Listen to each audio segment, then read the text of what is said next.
All right, friends, we move on to our next keynote speaker. I know you've been waiting for her. I have certainly been waiting for her.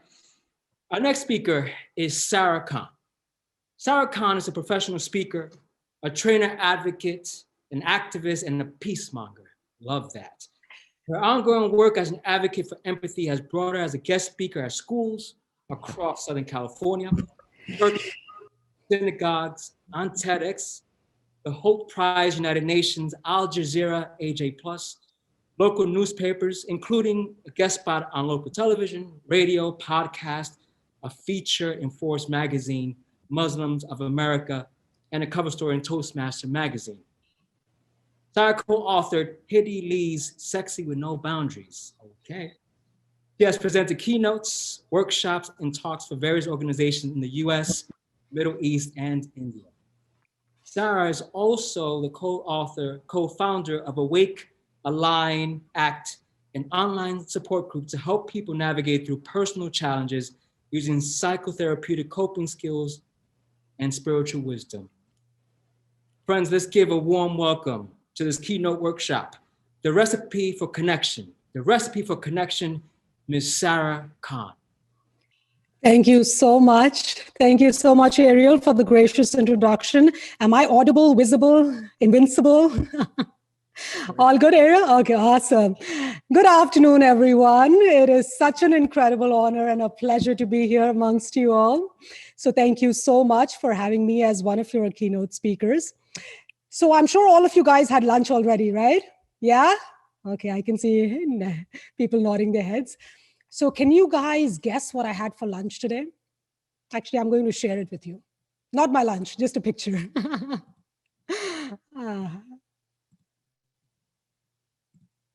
Okay. So if you guys can see this, and if you're guessing it's an Indian dish, you are absolutely correct.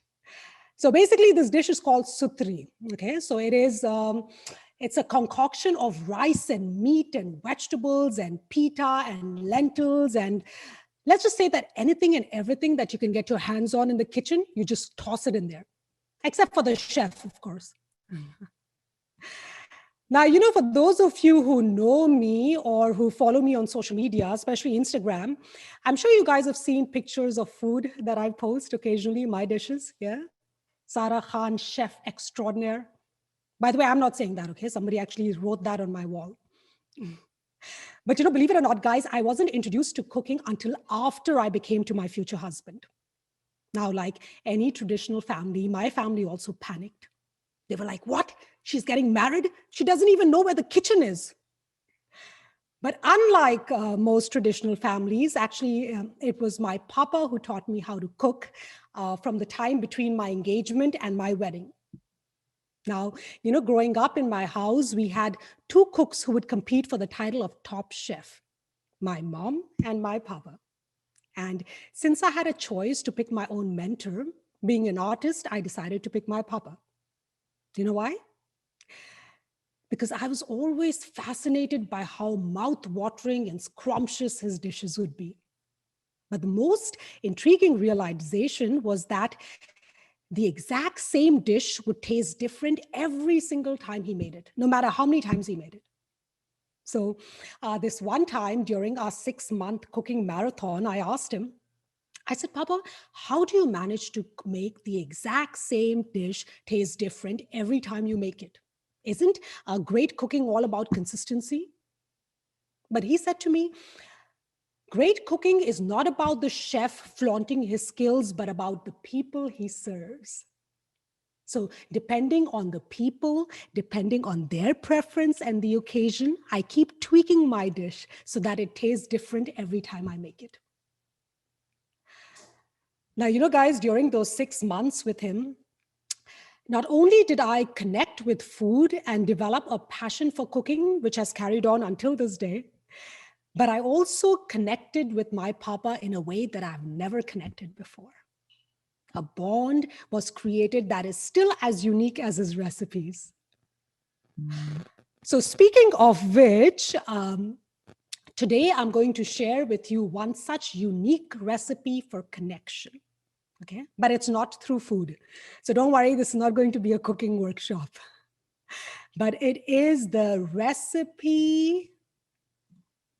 One second. The recipe for connection through communication. Okay. So guys, we all communicate on a daily basis, isn't it? You know, whether you're trying to get the other person to be more receptive to your perspective, or whether you're trying to sell a product, a service, or an idea. So we're constantly communicating, right? But what we need to ask ourselves is, how effective are we in connecting with one another through communication?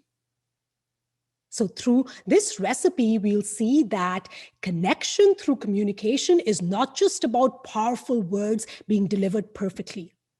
It encompasses so much more. You know, it requires introspection. It requires us to keep tweaking ourselves constantly and keep evolving, so that whenever we voice our opinion, our listener is not only more receptive to our perspective, but we are also able to inspire and influence change. Now, whether that be in our personal life, whether it be in our professional life, or in our social life. Okay? So the recipe for connection has 5 key ingredients.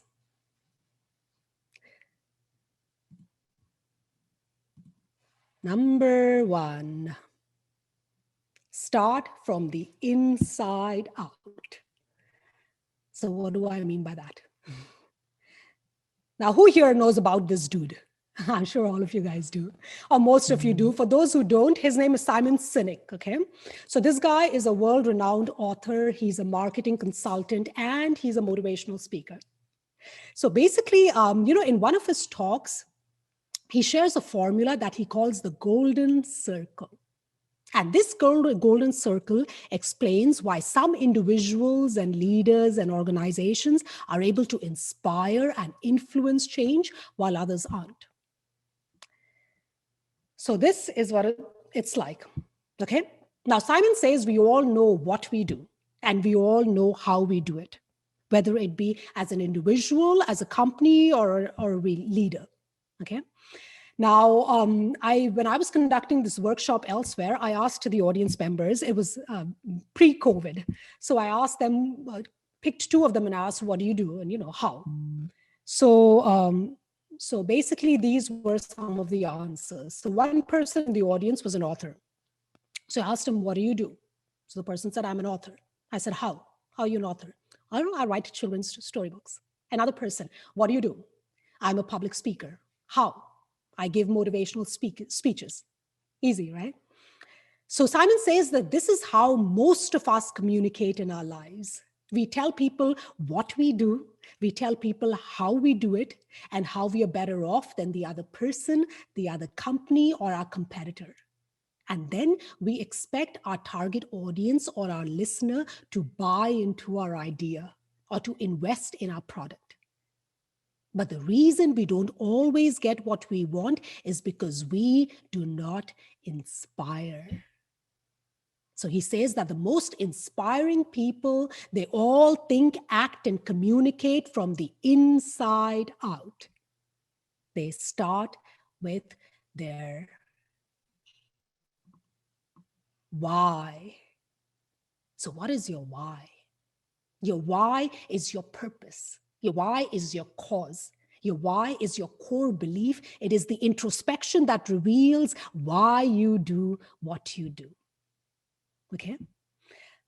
Let me share with you an example. When you ask people why do they like Apple computers, right? Oftentimes, when I asked people to in the audience, people will say something like, "Oh, they're designed they're so pretty, the way they're designed. They're very easy to use. They're very user friendly and stuff like that, right?" Now, if their marketing message looked something like this, what do? We make great computers. Why? How? They're beautifully designed, user-friendly, and easy to use. Do you think people would buy? Well, 50-50, right? Maybe some would, some wouldn't, right? Now, because while all of the facts are true, I'm not sold, isn't it? I want to know, why are they great and user-friendly? Now, this is how Apple computers actually communicates. They start from the inside out. They start with their why. Everything that we do, we believe in challenging the status quo. We believe in thinking differently. How? The way we challenge the status quo is by making all of our products beautifully designed, user-friendly, and easy to use. What? We just happen to make great computers. Want to buy one? Do you see what they did? So basically, all they did was they reversed the order of information. They started from the inside out with their why. And can you see how different this marketing message is versus the other? Now, because Apple starts with their why when they're defining their company, it makes Apple more than just a computer company selling features. It's able to attract customers who share its fundamental beliefs. So your why is the core belief of the business. It is why the business exists. Your how is how the business fulfills that core belief. And the what is what the company does to fulfill the core belief. Okay? Now, many companies, they do their marketing backwards. They start with their what, and then they move to their how, and often they even neglect their why. But like Simon says, people don't buy what you do. People buy why you do it. So another thing, guys, to remember is that, the clearer your why, the easier you can put it into words, the sooner you can get your team to buy into your vision. Now, sometimes we think that we are communicating our why, but we're actually communicating our what and our how. So there's one thing I want you guys to remember. Your why is always value-based. It is not task-based. Okay? Now, Simon says that there is another reason as to why, when you start from the inside out, when you start with your why, you're able to inspire and influence change. And that reason is actually scientific. Now, if you take the cross-section of a human brain can be divided into two parts that correspond with these three sections.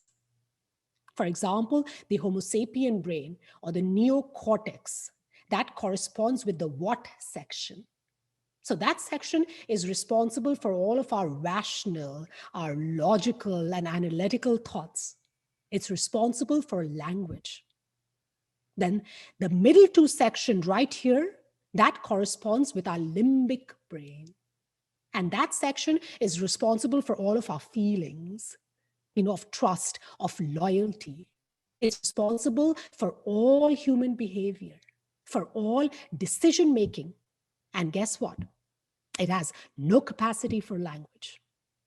So no matter the efficacy of facts and figures and data and statistics and logic, you will not be able to inspire and influence change unless you appeal to this right here, the limbic brain.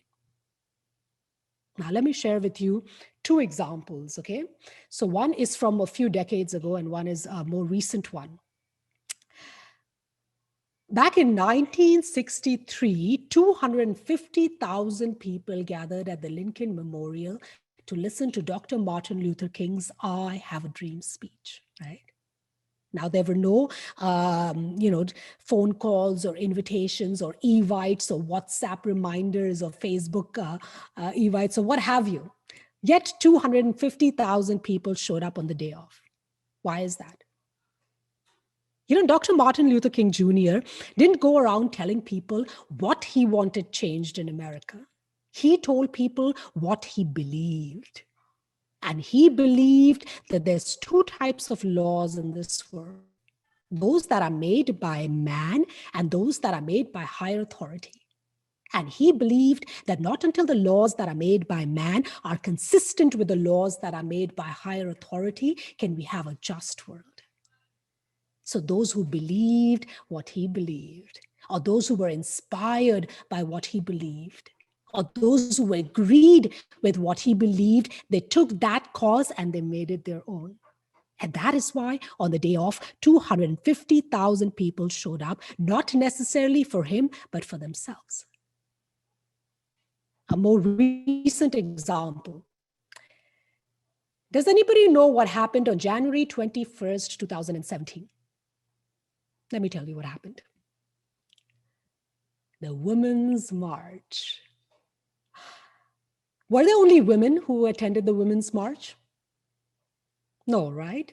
There were men, there were women, there were kids, there were people from different race and religion and nationality and sexual orientation, political inclination, or what have you, right? They all gathered on the day of the Women's March, isn't it? Now, the organizers of the Women's March were four women, one of them being a hijabi Muslim woman like myself. And the organizers believed that we need to stand up for justice and equality for all. And our vibrant and diverse communities are the strength of our country. Now, those who believed what they believed, or those who were inspired by what they believed, or those who agreed with what they believed, they took that cause and they made it their own. And that is why on the day of the Women's March, it wasn't just women. It was men, it was women, it was children. And it wasn't just national, it became a global phenomena. So to conclude this section, the first ingredient, it is not what you do or how you do it, but your why. What you believe that inspires and influences change. Number 2, be outward facing. Now, what does that mean? Now, this guy right here, he's a famous film producer by the name Adam Leipzig, and he has this phenomenal 5-minute talk in which he shares his observation at his 25-year college reunion. Now, he says that out of all of the Yale graduates that he spoke to, he discovered that 80% of them were unhappy in their lives. Even though they were academically brilliant, they were financially well off, they were in positions of power and influence. Now, have you guys ever come across such people, who are very successful in all of the worldly affairs, and yet they're always lamenting because they feel a sense of emptiness inside, right? Well, I certainly have. Now, Adam says that the 20% of the happier people that he spoke to, he discovered that they all had one thing in common. Each one of them had a clearer understanding of their life's purpose. And the way that they were able to achieve this clarity of purpose is by answering these 5 questions at every new phase in their life. So now, if you guys can Venmo me $5 each, I will reveal those questions. No, I'm kidding. I'm a very generous person. I'll reveal those questions to you right now. So these are the 5 questions. Who are you? What do you do? Whom do you do it for? What do they want or need from you? And how have they changed as a result? So what I'm going to do is I'm going to answer these questions, but I'm going to use another example, not a public speaking one. So I used to be a former fashion designer, so I'm going to use that. Who are you? Sarah Khan, I'm a fashion designer. What do you do? I design haute couture clothes at an affordable price. Whom do you do it for? For women. What do they want or need from you? A unique, one-of-a-kind style that they can afford. How have they changed as a result? They feel good about themselves because they can look glamorous within their budget. Okay? Let's go back to the questions. Do you guys notice anything interesting about these questions? Just think about it. Nobody has to answer. And then I'll reveal the answer. Anything interesting about these questions? Do you guys notice that only 2 out of the 3 questions are about you? The other 3 are about other people, who they are, what do they want or need from you, and how have they changed as a result? Now, Adam says that when we ponder upon these questions, our answers force us to become outward facing. And the most successful people in any field are always outward facing. They focus on whom they serve rather than how they're being served. And that is how they achieve a sense of fulfillment, which is a much more gratifying definition of success, isn't it? Guys, we often confuse moments of joy with fulfillment. For example, winning a lottery or acing an exam or getting a promotion. Now, these are all great experiences, don't get me wrong. But fulfillment is not about these fleeting moments of joy. Fulfillment is something that you carry with you on a daily basis, whether you're having a good day or not. And the opportunity to serve others, that's what gives us a sense of fulfillment. Now, I'm sure all of the organizers of this event would agree to that, right? Or the Toastmasters officers, isn't it? So to conclude this section, it's the most successful people in any field are always outward facing. They focus on whom they serve rather than how they're being served.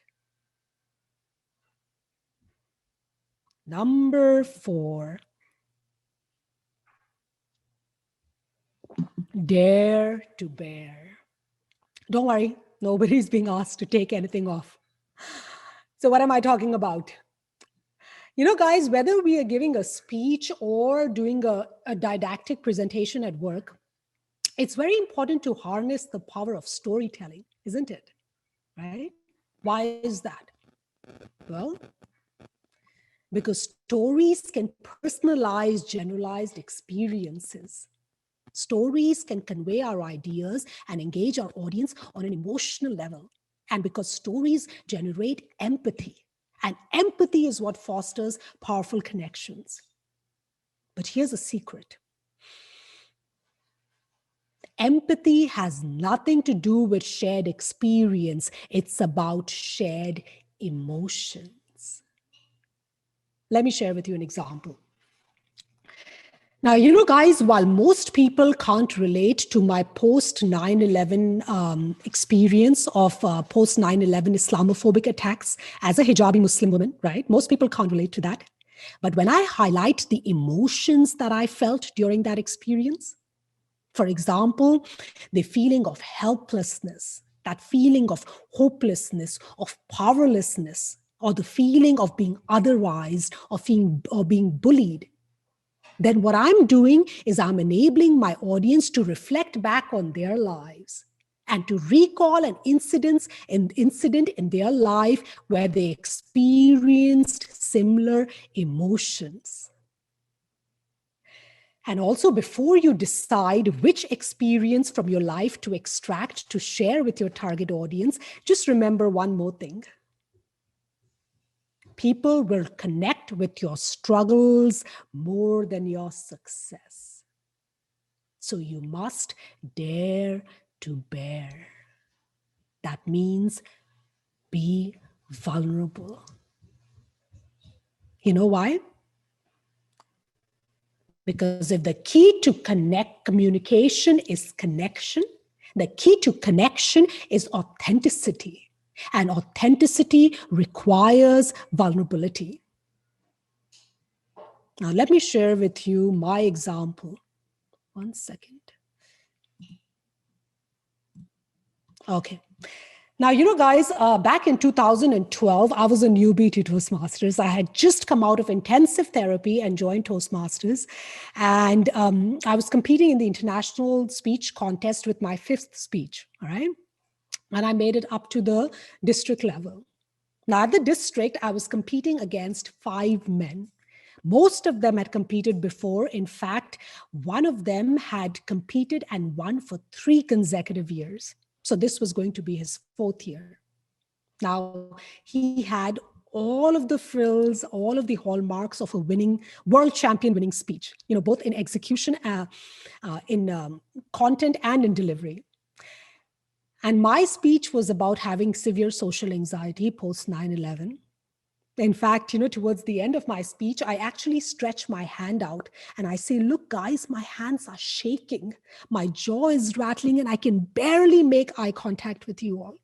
But the only reason I'm here today speaking in front of a few hundred people is because of something I learned in intensive therapy, which is the actions of confidence come first, the feelings come later. Now, believe it or not, there wasn't a single dry eye in the audience. Now, I won that district contest. And after I won, the wife of the person who had won for 3 consecutive years, she came up to me and then she said to me, my husband had a perfect speech, but you spoke to us. You were raw and you were real. And that is why we connected with you. And then later, another person came up to me and she said, Sara, I have stage fright because of which I shy away from competing. And, that's the reason I hate giving PowerPoint presentations at work. But seeing you today with so much anxiety, I thought to myself, if she can do it, I have no idea what's stopping me. So believe it or not, guys, from that year forward in my district, for the very first time, people with anxiety, shy people, introvert people, people with stage phobia, they all started competing because the word went around, if Sara can do it, so can I. Right? So we must dare to bear. Because the more vulnerable you are, the stronger will be your connection and the more likely you are to inspire and influence change. Now what I'm going to do is I'm going to play a devil's advocate. So I'm going to say, well, okay, Sara, you know what? As a speaker, I can understand you to bear and be vulnerable because you can connect with your audience better. Or I can even understand being vulnerable behind closed doors, in front of your spouse or your friend. But how can you be vulnerable at work, right? How can you be vulnerable in front of your boss or your subordinates? Isn't it? Now, guys, there's many reasons as to why it may feel like it's hard to bring vulnerability into the workplace, right? Now, one reason could be that, we are always taught to uphold an image of confidence and competence and authority, right? So that other people may respect us, isn't it? Or we are under this constant pressure to perform at a higher level than others, or this constant pressure to impress our boss or our subordinates with our words and our actions, right? Or we may feel that, what if people find out about our vulnerable side or our soft spot? They may start taking advantage of us. Or just the fact that vulnerability is perceived as a sign of weakness or incompetence by many, right? So these are all valid reasons. Don't get me wrong. They're all valid reasons as to why it may feel hard to bring vulnerability into the workplace. But guys, even though professionalism is crucial to workplace environment, there's also some benefits to bringing vulnerability into the workplace. Now, by being vulnerable at work, I don't mean you're walking around with a tissue box sharing your deepest, darkest secrets. Okay, please don't do that. For that, you have therapy, right? Now, by being vulnerable at work, I mean that you don't feel compelled to always be the first one to have an idea or to always be the first one to have an answer. So what that does is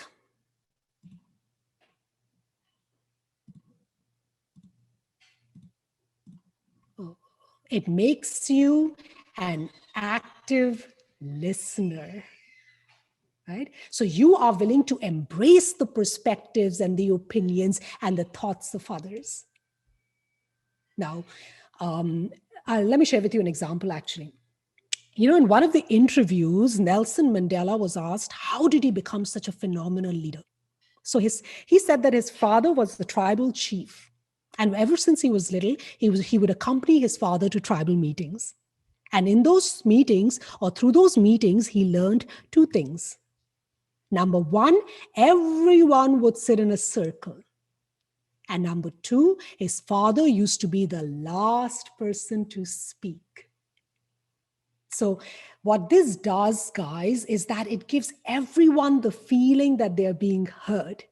And then you get the benefit of hearing what everyone is thinking before you share your thoughts. Now, being vulnerable at work could mean that you're willing to embrace your shortcomings, and you're willing to seek help and assistance, not only from your boss, but also from your subordinates. Realizing that if you are the one who brought them into the company, then it's important that you can leverage on all that they can bring to the table as well. So what this does is that it makes your team members feel engaged and valued for their contribution. Now, being vulnerable could mean that you are willing to admit your faults and you are willing to take accountability for your failures. And what this does more than anything, it humanizes you as a leader. And it creates a culture where people take accountability for their failures and they learn and they grow and move on. It also creates a culture of innovation where risk-taking becomes accepted. Now, it takes a lot of courage to admit that you don't have all of the answers, right? It takes a lot of courage to take accountability for your failures. And what this does, guys, it helps you evolve from a mere transactional leader to a transformational leader. And then, when you are vulnerable, you are you're demonstrating a level of trust and respect to the person or the people that you're opening up to, isn't it? So what this does is it creates a foundation for open and non-judgmental communication in your workplace. So guys, even though I'm paraphrasing the words of a psychological researcher and social scientist, Dr. Brené Brown, even though vulnerability is at the heart of fear and shame and anxiety, it is also the birthplace of creativity, of courage and connection. So if we want to connect with others and inspire and influence change, we must dare to bear. Release tension through laughter. Guys, as an activist, an advocate, and a diversity and interfaith speaker, who speaks about sensitive subjects like religion and politics and social justice issues, I believe that there's a lot of benefits into injecting humor into your speeches or into your conversations, right? Or even if you're doing didactic presentations at work. So some of the benefits of humor are they help, it builds rapport. It helps communicate difficult messages, makes information more memorable. It deflects criticism. It relieves tension. Now, you guys are all Toastmaster members, so I'm sure you can come up with hundreds of other reasons why humor is so beneficial, isn't it? Now, this dude right here, he's one of my favorites. He is a nationally acclaimed professional stand-up comedian and a coach. And he was a writer for Jay Leno and Chris Rock's late night shows for 9 years. And he's also a dear friend and a mentor. So his name is Jerry Coley. So, Jerry Coley says that comedy is like magic. It's all about manipulation and misdirection. Now, just like a magician can bend a spoon, a comedian can bend words and meanings to create jokes. Now, just like a magician can misdirect the audience's attention while producing or hiding a coin, A comedian can take you in one direction with their story, only to fool you with a surprise ending. So today what we're going to do is we are going to learn the basic structure of a joke as per Jerry Coley. So basically after this, what you'll be able to do is you'll be able to take any line from your speech and you learn how to convert it into a joke. Okay. I'm such an animated person that I get thirsty so often. Where is it? Okay, so this is the basic structure of a joke. Okay, a joke is made up of setup and a punchline, right? So what is a setup? A setup is a simple logical statement or a fact, and you do not make it funny. It's not supposed to be funny. What's a punchline? A punchline is a follow-up to the setup that takes the audience in a completely different direction. The number one laughter trigger is surprise. You cannot have surprise without misdirection. Okay. So now what I'm going to do is I'm going to share with you a setup. I'm going to share with you a joke, okay? So we are going to divide it into setup and punchline. So I'll share with you the setup and then I'll share with you the punchline and you'll see how jokes are written, okay? So here's my setup. My wife said for her birthday, she wanted me to take her out to eat somewhere expensive. So guys, this is a setup. It's a simple logical statement or a fact and it is not funny, right? Punchline is a follow-up to the setup that takes the audience in a completely different direction. And the number one laughter trigger is surprise. So you cannot have that misdirection unless there is surprise, okay? Once again, my wife said that for her birthday, she wanted me to take her out to eat somewhere expensive. So I took her to the airport. Do you see what I did here? Number one rule of comedy, guys. Comedy is exaggeration of the truth. It is heightened reality, but it is not absurdity. What do I mean by that? Let's go back. Food at the airport is expensive, isn't it? Right? So it is heightened reality. It is not a lie. It is not absurdity. So that's what comedy is all about, okay? Another one.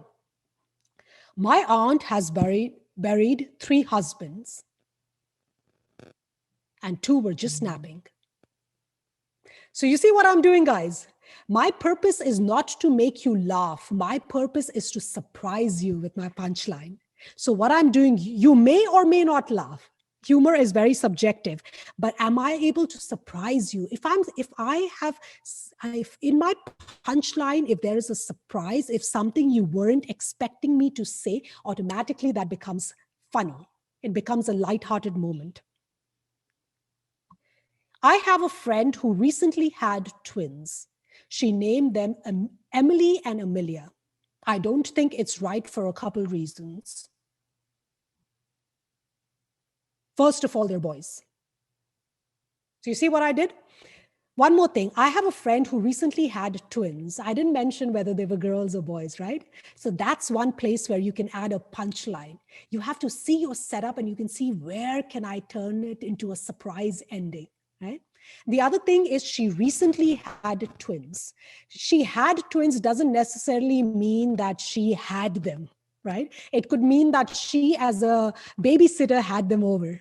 So if she's at a babysitter who had them over, it's stupid if she's naming them, right? So right there, just look at your setup and see, is there double entendres? Can there be 2 meanings and then I can surprise the audience? Okay. I was at the mall the other day and I ran into my ex-boss.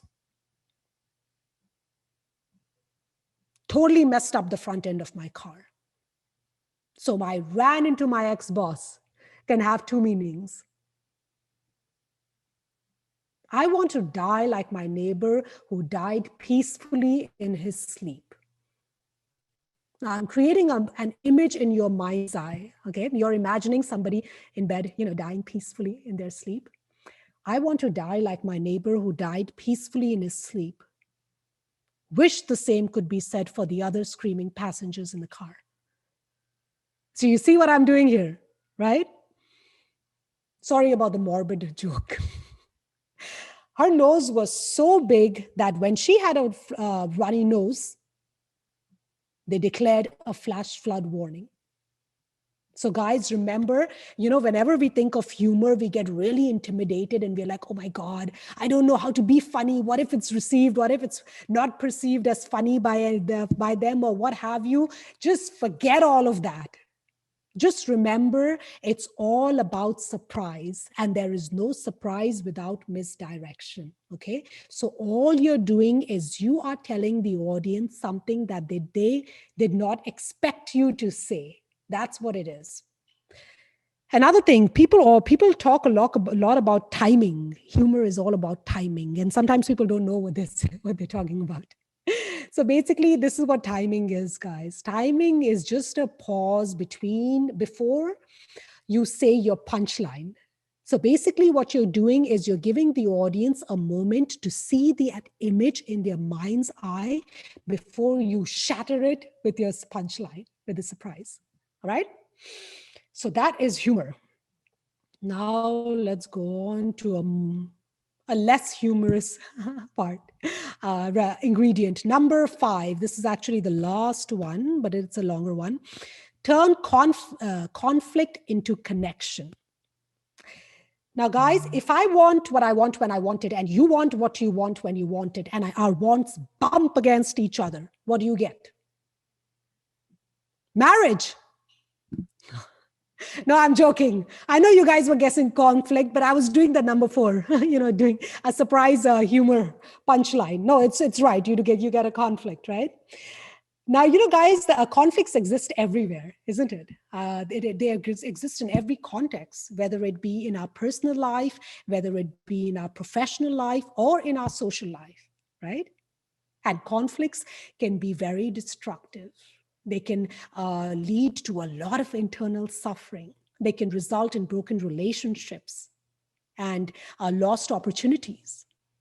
Now, 2 of the most destructive ways which we deal with conflicts are avoid and attack. Okay, so let's look at the first one. Okay. Now, guys, for many of us, I need some water again. So now, for many of us, just the thought of being in a conflict can trigger a lot of fear and anxiety, isn't it? So we may do whatever it takes to avoid the conflict. Now, in order to avoid, sometimes we appease. But every time we appease, it feels like a sense of self is being chipped away. Now, that can result in us internalizing the conflict, which can create a lot of internal suffering.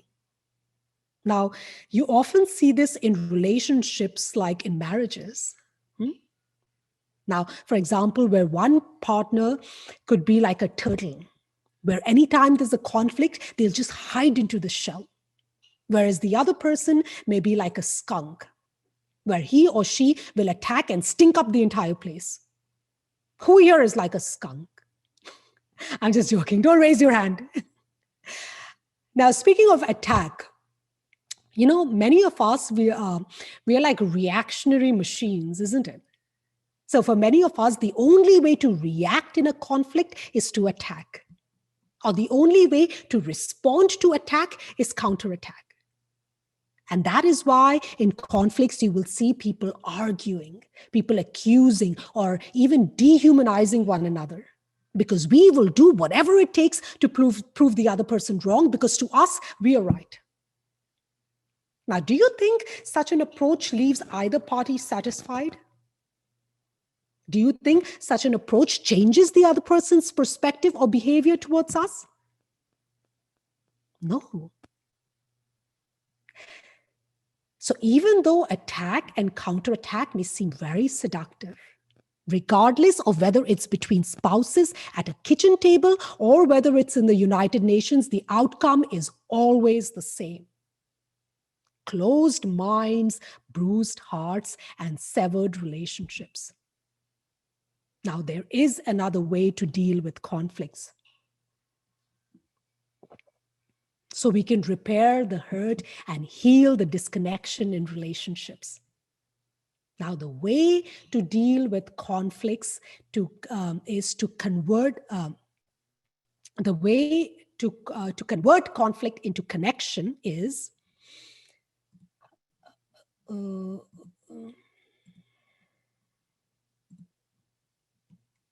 number one, by cultivating curiosity. Okay, cultivating curiosity. Okay.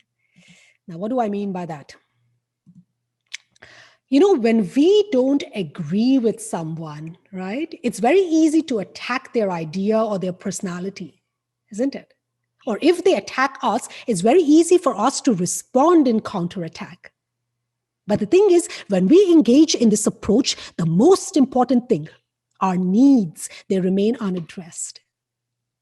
So cultivating curiosity means hearing past attack, no matter how wounding it may be, and listening to the need of the person that he or she is not able to convey in appropriate words. Cultivating curiosity means moving towards that person with an intent to understand. Curiosity creates empathy, and it helps us recognize the humanity in people even when they're at their worst. Number two,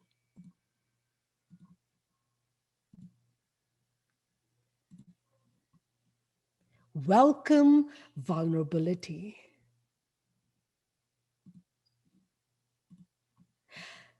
You know, guys, the more insecure we are, the more distant, the more demanding, and the more defensive we become. Why is that? Because we are too afraid to be vulnerable. But it is this very fear that prevents us from truly connecting with one another. So being vulnerable means letting ourselves be fully seen. It means sharing our honest thoughts, our true opinions, our true feelings, and our needs that are below the surface. Next,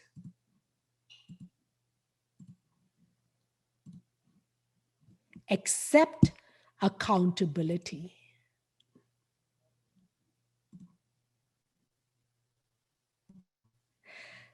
Now, instead of accusing others and excusing ourselves, we need to ask ourselves, what is our contribution in that conflict?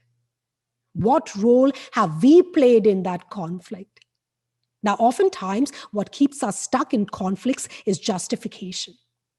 Because if I'm blameless, you're the one who needs to change, not me, right? So accepting accountability means taking accountability for our emotions and our words and our behavior. You know, guys, oftentimes the real source of the conflict is not even the jerk you live with or you work with, but it is how we are responding to their words and actions. For example, if I am emotionally stable, right, and if I am mentally at peace, then almost nothing outside can upset me too much, isn't it? Now, that doesn't mean that their behavior is right. It only means that I can disagree calmly without distress. So my contribution to the conflict is not destructive. Now, also, we all have blind spots and we are not aware of that, right? For example, I could be a very sensitive person and I may not even realize that about me. The other person, my partner, could be a very defensive person and maybe he doesn't understand that, doesn't know that about himself. So, there's a saying, before you get the speck of dust out of his or her eye, get the telephone pole out of yours. So guys, when we take accountability for our part in the conflict first, then the other person may automatically feel compelled to take off their armor of justification and to put down their weapons of blame. Now, number 4, show compassion.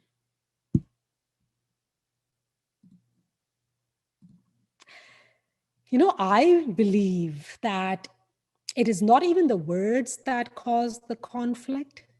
It is the emotions behind the words. There's a saying, hurt people hurt people. People who are hurt, they hurt people. So what we need to do is we need to hear the emotions behind the harsh words. We need to listen to the hurt. And in order to do that, we have to really understand the other person's perspectives. We have to understand their personality, their emotions, and the motivations behind their actions. We need to be considerate about their doubts and their fears. Because if we're only looking at their behavior, then we are bound to become judgmental. But if we look at their fears and their doubts, then we will be more understanding. And then we need to be tactful in our speech. Because if we're offensive in our speech, they'll be defensive in their reaction. Like there's a saying, you can never be cross and get your word across, right? So when we speak with love and respect, the other person will feel understood, and automatically there will be connection. Number 5, New York City. Build boundaries. So basically, this is setting boundaries for acceptable behavior during arguments. Okay, ground rules of how we are going to interact. For example, there should be no name calling, no raising your voice or what have you. So guys, when we set boundaries and when we respect them, then it creates the foundation for trust. Number 6.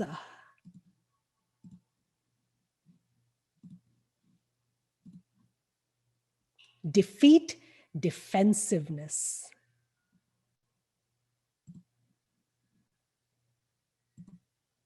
Okay. Guys, it is very easy. It's very easy to listen when we like what the other person is saying about us, isn't it? It's very difficult to listen when we are being criticized. We immediately go into defensive mode, right? Now, the way to catch yourself being defensive is to see if you're listening for the exaggerations and the inaccuracies in what the other person is saying. And if you're listening to correct what you don't agree with. Let me share with you an example. Imagine my partner comes to me complaining, Sarah, you are either always working or you're always busy with your friends. You just don't spend enough time with us, with your family. And if I reply back to him by saying, I haven't even seen my friends for 2 whole weeks, plus I've been spending every single weekend with you lately. That is defensive listening. Why is that?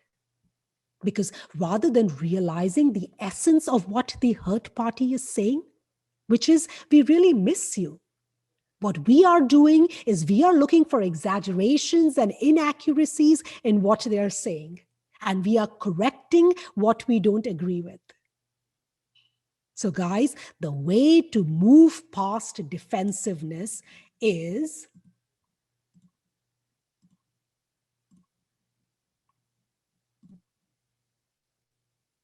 by catching yourself being defensive. That's the first way.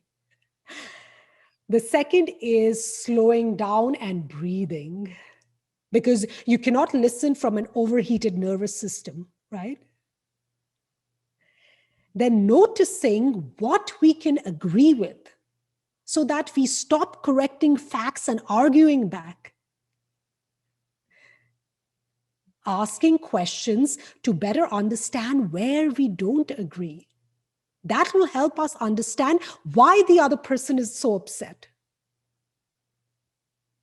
thanking the critical party for sharing their feelings and being honest about our feelings. For example, telling them something like, this is very difficult for me to hear, but I want to understand why you feel this way. So thank you for having the courage for bringing it up. Expressing your differences. For example, saying something like, that's the part where I see things differently. Clarifying your intention. If your intention is to be heard, and and to have the other person realize that what they did was wrong, that won't happen if you blame the blamer and shame the shamer. Because people take in very little information when they are being criticized, isn't it? Instead, they will get even more defensive and attack back. Keeping it short. Guys, when we are angry or upset, we tend to overtalk, isn't it? Especially women, some women like me. Here's a tip, guys. When people don't want to hear what you're saying, they won't listen if you say more of it. Okay? The next is offer apology. Now, guys, the higher our self-worth, actually, let me repeat that because I want you to listen very carefully. The higher our self-worth, the higher our self-respect, the greater will be our willingness to apologize and make amends. And when done, right apologies can be very healing. So what does a true apology even look like? A true apology doesn't get caught up in who's more to blame or who started it first. You apologize for your part, even if it is 5%. You apologize for your part, even if the other person can't see theirs. A true apology does not include add-ons. For example, filler words like but. Because whatever you say after but, for example, if you're saying, I'm so sorry, but, basically, whatever you say after but is either criticism, justification, or excuse. No matter what you say after but, it cancels the apology. For example, I'm sorry I spoke to you harshly, but you were provoking it. That's not an apology.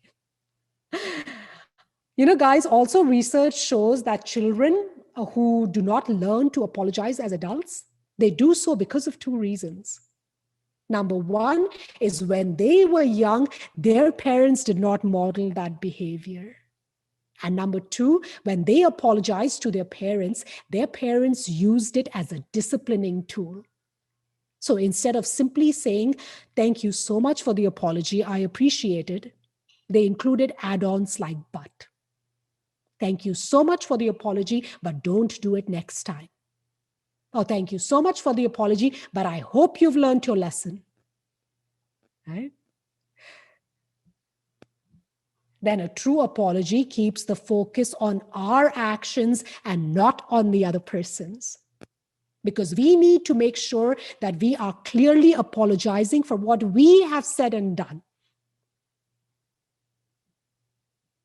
A true apology is not overdone. When we over apologize, we are hijacking their story and we are diverting all the attention on ourselves. Because now we're feeling so guilty, we need to be consoled. A true apology includes an offer of reparation or restitution, depending on what the situation entails. Now, let me share with you a parable. There was once a king, and he got into a conflict with his son, and in a fit of rage, he exiled him from his kingdom. And sorry, I was getting some messages.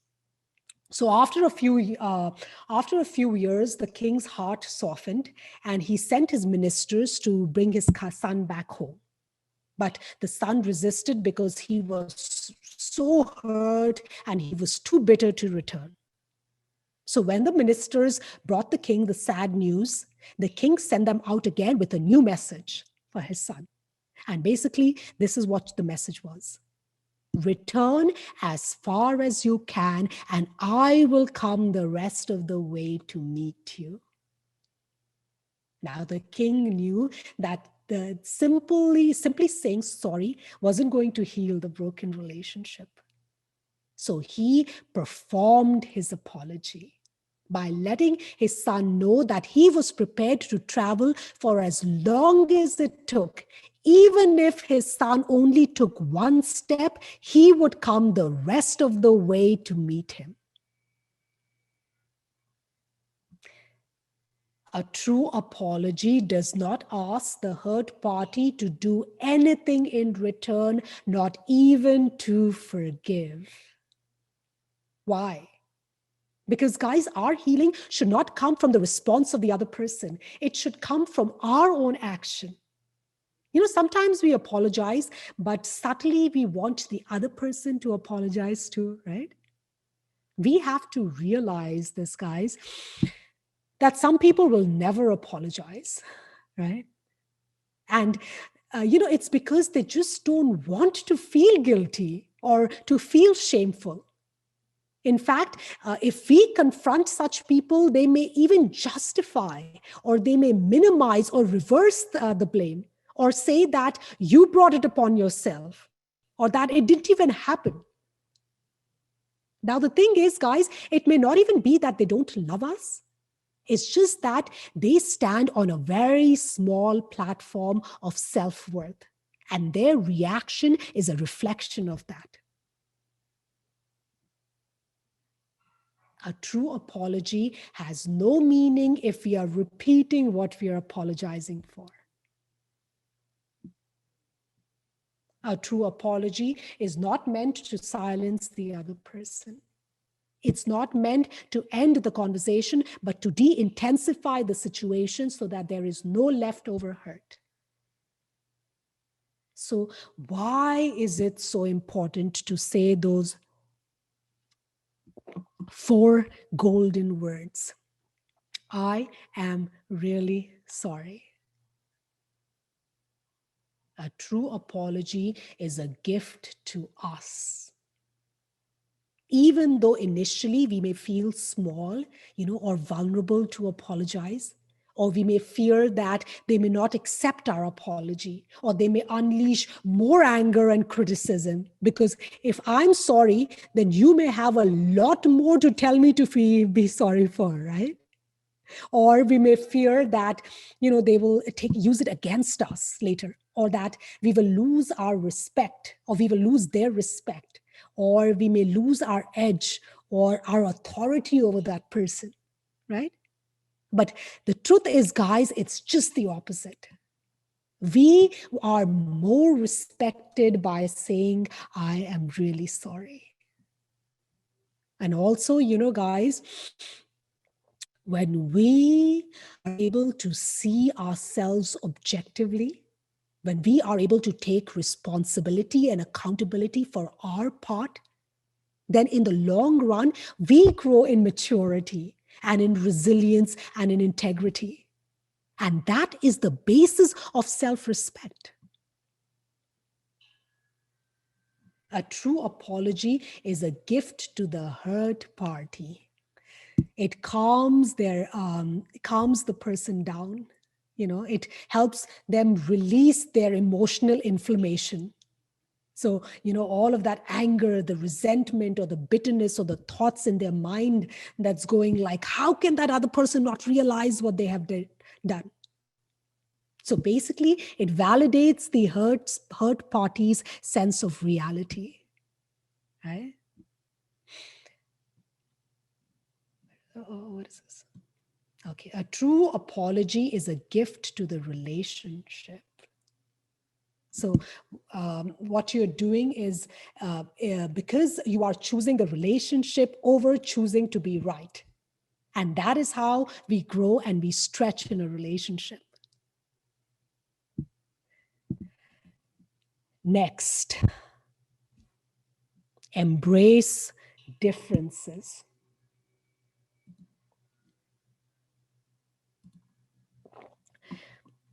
Now, guys, there was once a disciple, and he asked his Sufi teacher if two Sufi sayings contradict each other, which one is correct? So the Sufi teacher replied, they only contradict each other when they are viewed separately. For example, if you were to observe the movement of your hands while you're clapping your hands, it may seem like they're opposing each other, right? And you may not be able to see what is actually happening. So the purpose of the opposition is to create the clap. So, guys, irrespective of the situation, whether it be in my personal life, whether it be in my professional life, or in my social life, I use a yes and approach to communication. Is somebody, somebody was unmuted. All good, Sanjay? Okay. I use a yes and approach to communication, which helps foster respect for differences. And basically, this yes and approach, I'm not sure if you guys are familiar with it, but it's something that I learned in improv comedy. So I got a scholarship a few years ago into the best improv comedy schools in the world, which was amazing, UCB. So the founders of Saturday Night Live, they actually started that. And basically, once you graduate from that school, you move on to Saturday Night Live. That wasn't my intention, but so I got a scholarship to that to take a course in improv comedy. And that's where I learned the yes and approach. And basically, this is how it goes, okay? If someone states an opinion that's contrary to yours, you say yes. And so what you're doing is you're acknowledging it. You're acknowledging their opinion. You're giving them the respect by listening to them. And then you're stating your position. So what this does, it makes the other person feel heard. And not only that, it also makes them more receptive to your perspective. Now, let me show you how it works, okay? I'm going to share with you a very simple example. Coke versus Pepsi, all right? So one person thinks that Coke is the best drink in the world. Another person thinks that Pepsi is the best drink in the world. So I'm going to use the yes and approach. I think that Coke is the best drink in the world. Yes, and I feel the same way about Pepsi. Yes, and I can see that, as Pepsi has always been Coke's biggest competitor. Yes, and recently it's also been rated number one amongst consumers. Yes, and that's incredible, yet Coke is still doing better. So do you guys see what I just did? Now, they both were married to their individual perspectives, right? But did you notice my tone? Did you notice my demeanor? Did you notice my body language, right? So basically what they were doing is that they were sticking to their perspective, but they were also listening and being open to the other person's perspective and as well, and giving them the respect by listening to them, right? Now, there's another exercise I learned in improv comedy, which many of us are guilty of using in our communication as well. And that is called the no but approach. So I'm sure you guys are familiar with that. So what I'm going to do is I'm going to share the exact same lines using the no but approach of communication. Okay? Exact same lines. I think Coke is the best drink in the world. No, Pepsi is the best drink. No, I don't think so, because Coke has been rated number one by consumer audience. But if you look at the recent polls, more people drink Pepsi than Coke. No, but you're an absolute idiot. No, but you see what happens with the no but approach, guys? Do you notice my tone? Do you notice my demeanor, my body language? Can I be converse with a smile and being very calm when I say no, but you're an idiot? No, right? What happens with a no but approach? Automatically, it's escalated, right? And what are we doing in the no but approach? We are just negating each other with opinions and facts, isn't it? So to conclude this section, guys, we need to let go of the attitude that for me to be right, I must prove you to be wrong. Please let go of that attitude, whether it's within Toastmasters or whether you're speaking as a political activist, an advocate, or peacemonger, or you're speaking about religion and politics. Just let go of that attitude that for me to be right, I have to prove you to be wrong. Their truth is as self-evident to them as ours is to us. With arguments, we can win debates, but we can never win hearts. Now, to summarize all of the key ingredients. So the recipe for connection through communication has the following key ingredients. Number one, start from the inside out. Be outward facing. Dare to bear. Release tension through laughter. Turn conflict into connection.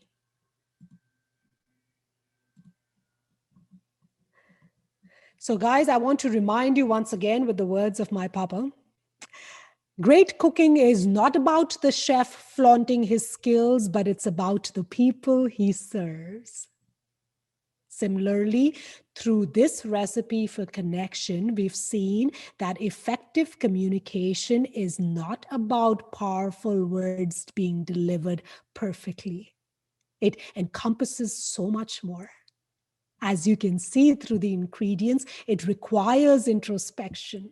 It requires us to keep tweaking ourselves constantly and to keep evolving so that whenever we share, we voice our perspective or our opinion, our target audience or listener is not only more receptive to our perspective, but we are also able to inspire and influence change.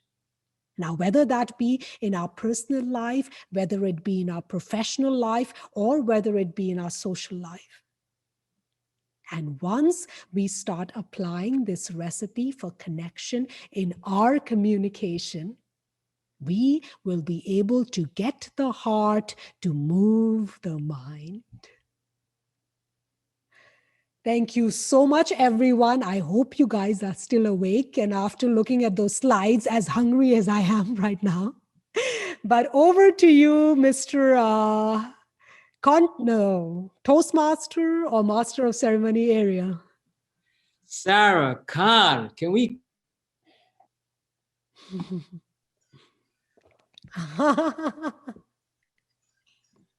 Ariel, you're on mute right now. Oh, sorry. Can we wave spirit fingers to this queen? Can we bow to her? Yes, so sweet. Thank you. Well, I can almost sense everyone leaning a little closer to the screen, listening to her because it resonated, it touched. Thank you for the language of serving others, of daring to bear, being vulnerable, of releasing tension through laughter, turning conflict into connection. Thank you. Thank you, thank you, thank you. Thank you so much. Thank you. My pleasure. Is there a question and answer session here, Sanjay?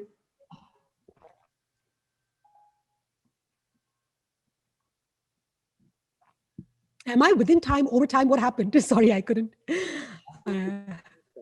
We can't hear you, Sanjay.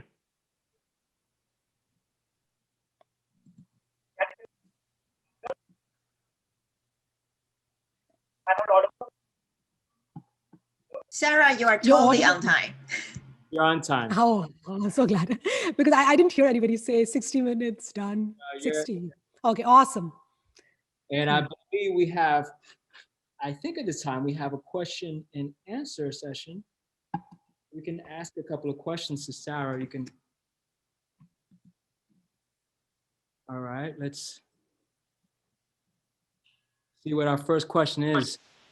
I can assist. Since Sanjay is not audible, if you'd like, Ariel, I could answer some of these. Yeah, Philip, please go ahead. Am I still not audible? Yes, no, you're We audible. can hear you now. All set. Okay. Okay. I don't know what was going on, but Oh, it's gone. He's gone again. Well, let us move forward with the question and answer session. Philip, if you don't mind leading that for us. Of course, of course. All right. So I wanted to first of all, thank you very much. A long speech presentation. I can't tell you how many questions I got, messages. People are saying, give me the slides. How did she cook that first soup in the first slide? Where's the recipe? Where can I purchase the ingredients? So there's a lot of specifics, but I'm going to start. I think I'm going to start right at the beginning. You know, we had a lot of questions at the beginning.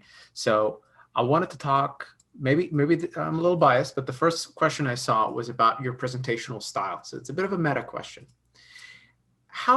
This is from Ravi Chandran. Now he's asking, has Zoom made any impact on your presentational style?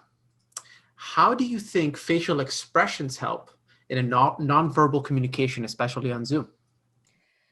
That's an interesting question. Thank you so much, Ravi, for asking that question. Whether it's on stage, off stage, whether I'm speaking across, at a table, a friend is across from me and we're having coffee, I try to ensure that I'm as authentic in my delivery as possible, which means how I speak right now to you guys. That's exactly the way I speak to my kids. That's exactly the way I speak on stage. I'm as dramatic and animated as I probably seem to you guys. The thing about Zoom is that there's a lot of benefits to Zoom. One is that, this lens right here, this is your entire audience versus the stage where we have to ensure that we get sections of the audience, right? So over here, you don't have to worry about that. You look into the camera and you're speaking to whether it's 100 people or 5,000 people. So that is excellent. The other thing is that on Zoom, sometimes we can get away on stage when you're especially Toastmasters contest. You can get away with a lot of drama, right? You can get away with a lot of a performance because you're at a distance. So you can get away when speeches are over rehearsed. You can get away with rehearsed emotions and reversed voice and energy modulations because you're that far away. Right here, you cannot get away with anything because they can see you up close and personal. So you have to be as real and as authentic as possible when you are on a Zoom platform speaking to people. So it really enables you to really practice being that real and authentic. So, if there's things that you were doing while you were speaking on stage, now is the time to work on that almost one-on-one connection. We can get away with 1 in 100 out there, even though it's meant to be one-on-one. In my perspective, it is always one-on-one because I speak to a person, whether I'm on stage or off stage, the way I converse, I try to ensure that it's exactly the same. But, if we have been struggling with that, this is the best way to do it. This is the best way to ensure that our connection is really strong, because right now when you speak, irrespective of what you're doing, even if it's an international speech contest, they can see you up close and they can see and they can sense rehearsed, not just rehearsed lines, but rehearsed emotions and rehearsed energy, because that often happens when we over practice. We don't realize that not just our speeches, but our emotions and our energy appear rehearsed too. I hope I answered that question. So there's benefits, lots of benefits to having that Zoom platform. Thank you. Yes, Sarah. I'm marking and copying and pasting as soon as I can. I have another. So the questions keep on coming. I wanted to. There's in no particular order. There is a feature for our audience to actually mark up some of the questions that they like more. So I'm going to go one that has the upvote. Okay. So there's a question here from Manju Manohar. This is directed to you, Sarah.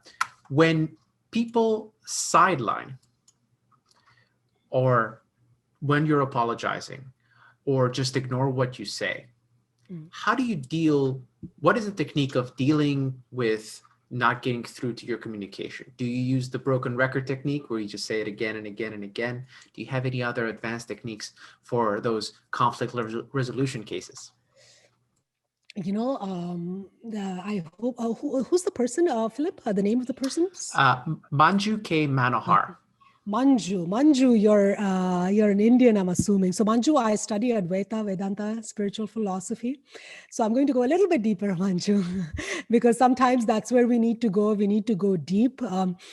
Manju, our emotions should not fluctuate based on other people's reactions, based on things that are external. That is something that is a biggest lesson that I've learned that has really helped me through all types of communications and to be able to deal with the ebbs and flows and hardships of life and what have you, right?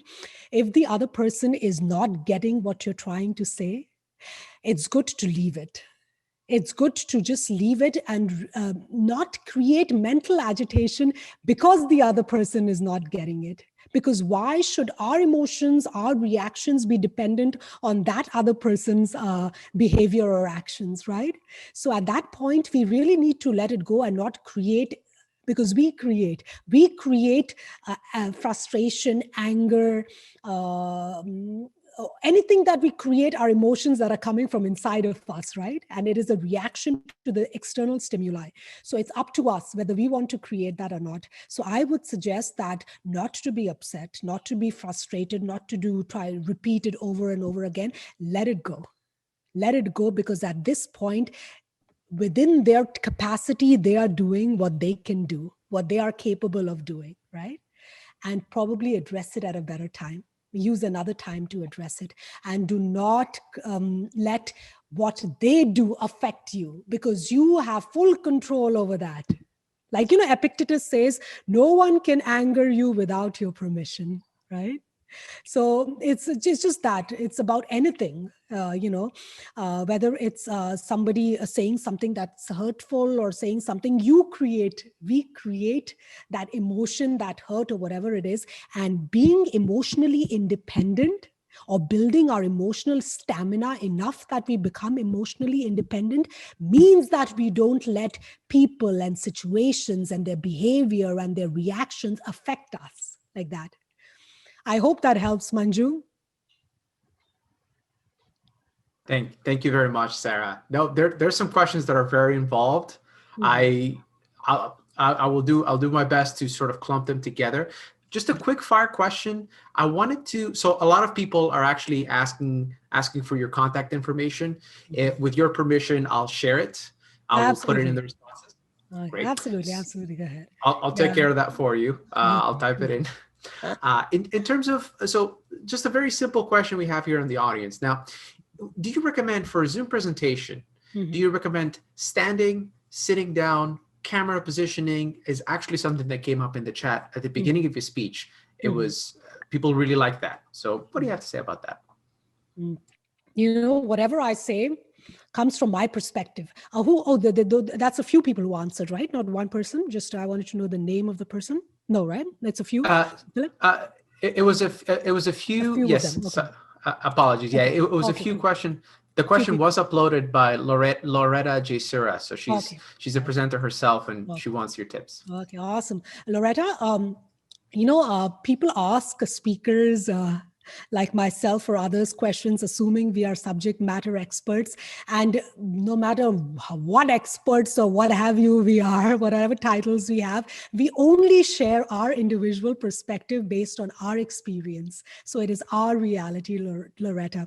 What works for me, Loretta, in my personal perspective is that, on Zoom, whether you're standing or sitting, Loretta, this much of you is usually seen, right? If you go much further than that, then we really cannot see, you cannot see the facial expressions, you cannot see a lot of the emotions, all of that. So literally, this is how much that is shown.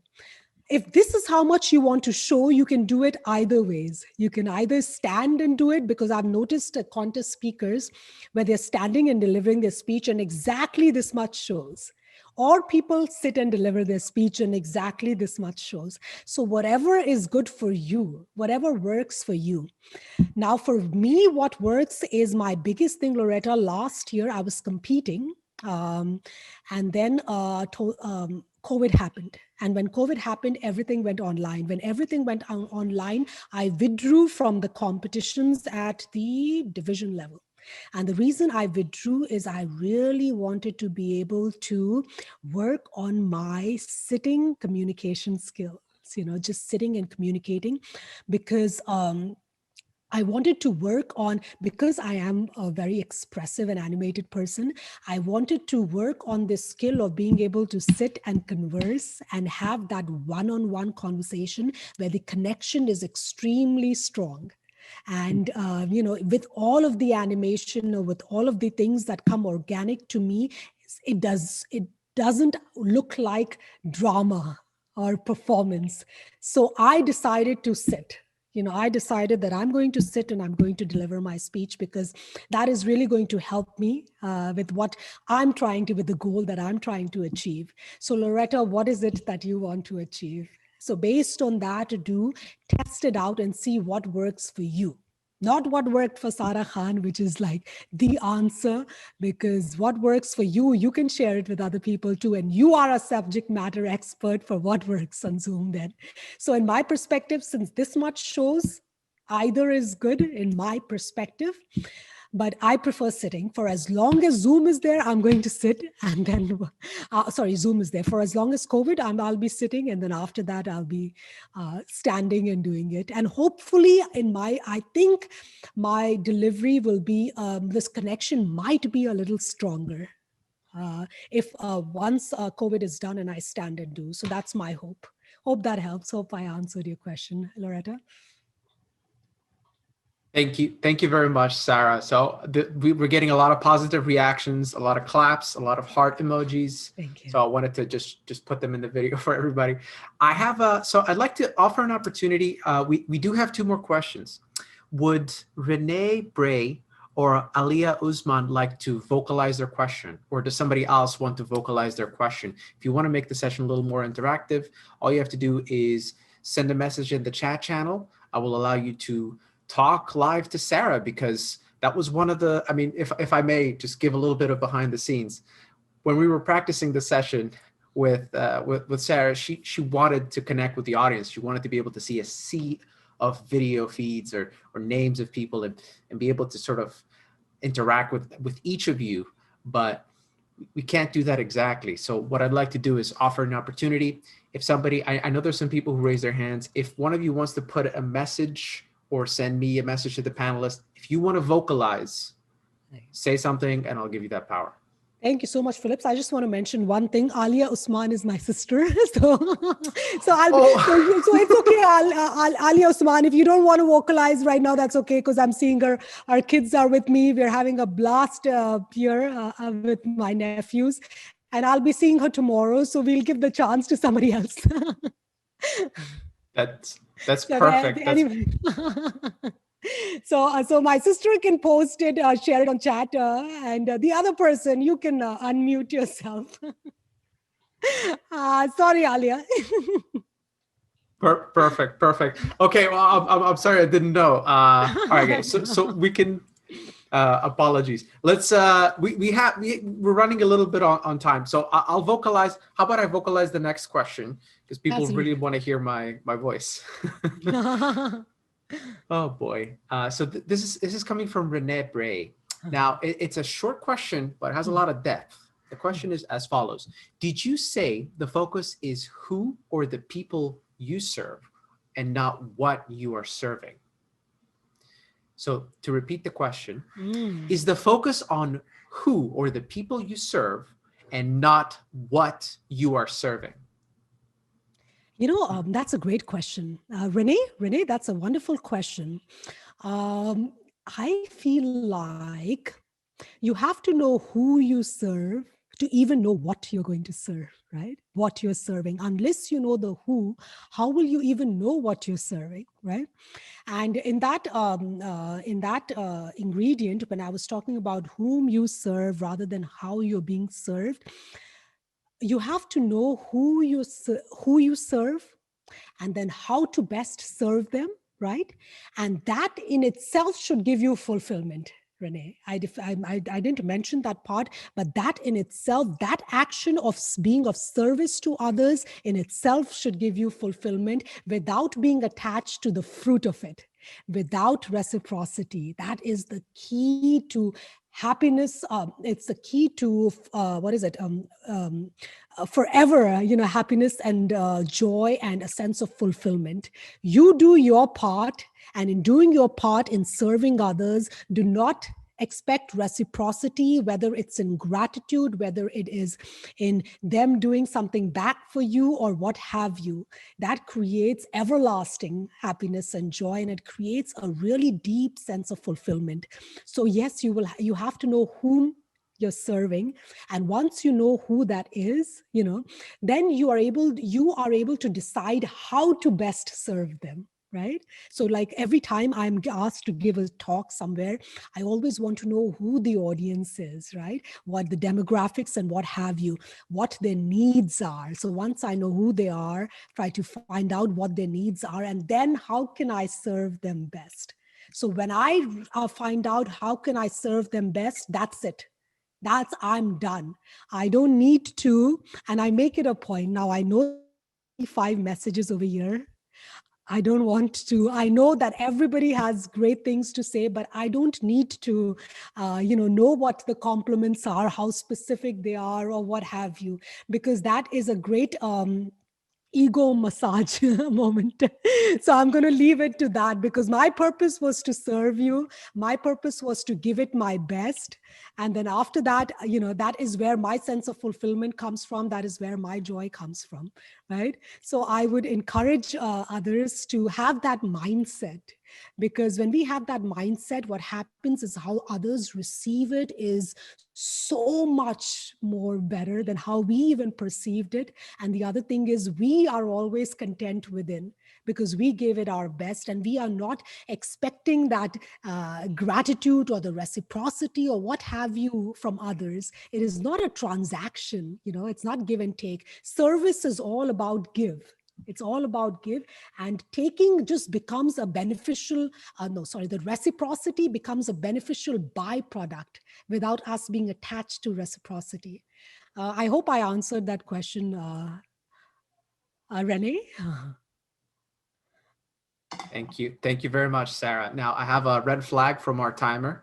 So Ade has wanted me to pass it back to Ariel. I'm going to get away from the spotlight, but I just wanted to say thank you for the session. We're going to try to, I'll see if I can put in the other answers in the questions that I have in the chat, but that's enough for me. Let's pass it back to Ariel. Philip, thank you so much for our question and answer session. Queen Sarah Khan, thank you so much for this recipe and for this meal connection. One more time, folks, let's give a little hands in the air, shoulders with love. Thank you so much. Continue love on your next journey, madam. Thank you. Thank you so much, everyone. It's been an incredible honor and a pleasure to be here amongst you all. And if you don't mind, I will have to mute myself and stop my video, because I have to make lunch for my boys and my nephews. But I'm going to be around and I'll be able to listen to you guys, but I'm just going to get my video off and mute myself. Thank you so much for your time today. One more time, folks, let's give it up to her. Thank you.